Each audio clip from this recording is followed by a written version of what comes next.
Dieu vous bénisse. Alors, Romains 8, 19 révèle que le monde attend avec un ardent désir la révélation des fils de Dieu. En effet, les gens souffrent, ils dépriment, ils cherchent de l'aide. Certains noient leurs soucis dans l'alcool, cherchant du répit, quand d'autres sont acculés par les dettes, et sans omettre ceux qui envisagent même le suicide. Alors la solution est claire, il faut évangéliser. Pourtant, bon nombre de chrétiens semblent ne pas en être conscients, ce qui pousse Jésus à dire que la moisson est grande, mais il y a peu d'ouvriers. Priez donc le Père qu'il envoie des ouvriers dans la moisson. Luc 10, verset 2. Les propos de Jésus révèlent le problème de la moisson. Pourtant, celle-ci a un intérêt certain que les disciples n'ont pas encore compris. Alors, dans un premier temps, Jésus invite à intercéder pour la moisson. Cependant, ce n'est pas dans le sens que nous avons l'habitude de voir. Plutôt que de prier pour la moisson, il invite à prier pour les ouvriers qui manquent. Pourquoi donc les ouvriers manquent-ils? Les chrétiens en général nient la moisson d'une façon ou d'une autre, soit par une mauvaise compréhension, soit à cause de la peur ou même un certain niveau d'attachement au monde, etc. Par exemple, pour un grand nombre de disciples de Jésus, on ne sait même pas s'ils sont au courant de la moisson. En fait, dans l'esprit de ceux-ci, une fois sauvés, il s'agit uniquement d'aller à l'église et uniquement d'y servir. Il y en a même qui, par interprétation excessive et déformée de textes comme 2 Corinthiens 6, 15, quelle part a le fidèle avec l'infidèle, ou 2 Corinthiens 6, 17, sortez du milieu d'eux, refusent de parler à des païens, allant même jusqu'à manquer de courtoisie envers ceux-ci parfois. Pourtant, Jésus a dit d'aller partout faire des nations des disciples, Matthieu 28, 20. Ces chrétiens ne comprennent pas qu'il y a une moisson et que cette moisson est hors de l'église. D'autre part, il y a le groupe de ceux qui ont peur. Dans Matthieu 14, 30, Pierre, voyant venir la tempête, eut peur. La peur a détourné les yeux de Pierre pour le faire se focaliser sur la tempête plutôt que sur le miracle. Ce groupe de chrétiens refuse d'aller évangéliser parce que le terrain est trop dur. Ils regardent au visage des gens et ils estiment qu'il y a de l'hostilité à leur endroit.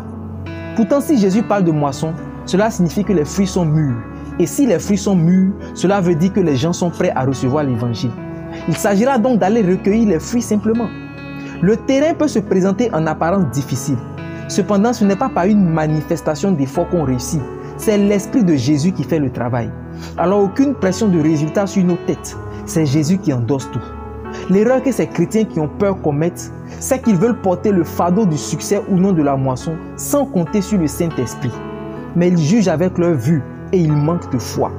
Jésus a dit dans Jean 6, 44, « Nul ne peut venir à moi si le Père qui m'a envoyé ne l'attire. » Autrement dit, tu n'as rien à perdre à parler de Jésus. En fait, pourquoi se mettre la pression? De qui ou de quoi tu as peur? Jésus dit, je vous montrerai qui vous devez craindre. Luc 10, verset 5. Et une autre catégorie de chrétiens est celle de ceux qui sont trop occupés ou qui ont mieux à faire. Ceux-là qui ont des obligations qui les empêchent d'évangéliser. Dans Luc 9, 59, Jésus a dit à un jeune homme qui voulait aller enterrer son père, laisse les morts ensevelir leurs morts et toi suis-moi. Nous savons tous ce que signifie perdre un parent avec son lot de douleurs et de contraintes. Pourtant, Jésus n'a pas semblé en faire une priorité. Le moment n'est pas mal choisi pour évangéliser. Ta priorité n'est pas la priorité de ton Dieu. Mais attention, ce n'est pas que Dieu s'en fout. Non, Dieu ne s'en fout pas. En effet, alors que Pierre s'inquiétait d'avoir tout quitté pour suivre Jésus, Jésus lui a répondu que tout ce que tu quittes pour lui, tu le retrouves même au centuple. Marc 10, verset 29. Cependant, actuellement, la priorité c'est d'évangéliser. Quand tu trouves que ce n'est pas le moment, 2 Timothée 4, verset 2 dit « Prêche en toute occasion, favorable ou non ». Et enfin, il y a la catégorie de ceux qui sont spirituellement assoupis et ceux qui sont beaucoup plus concentrés sur la bénédiction matérielle. Un chrétien sans vie de prière ni vie de méditation de la parole de Dieu n'a naturellement pas envie d'évangéliser. Romains 8, 5 suggère que ceux qui vivent selon la chair s'affectionnent aux choses de la chair, tandis que ceux qui vivent selon l'esprit s'affectionnent aux choses de l'esprit. Alors ressaisis-toi, relève-toi parce que l'affection de la chair, c'est la mort. Romains 8, verset 6. Viennent maintenant ceux qui suivent Jésus pour la bénédiction matérielle, le mariage, le travail, la promotion, etc. Les priorités du royaume de Dieu, c'est le cadet de leurs soucis. Jésus dit d'eux dans Jean 6, verset 26, « Vous me cherchez parce que vous avez mangé du pain et que vous êtes rassasiés. » Leur rapport à Jésus, c'est leur intérêt, c'est leur ventre. Tous leurs efforts visent à atteindre leurs objectifs personnels. Ils ne sont concernés que par ce que Dieu peut faire pour eux. Alors à Paul de leur répondre, que si c'est dans cette vie seulement que nous espérons en Christ, nous sommes les plus malheureux des hommes. 1 Corinthiens 15, 19. Ils n'ont pas compris que Dieu a placé tout ce pourquoi ils se battent dans la moisson.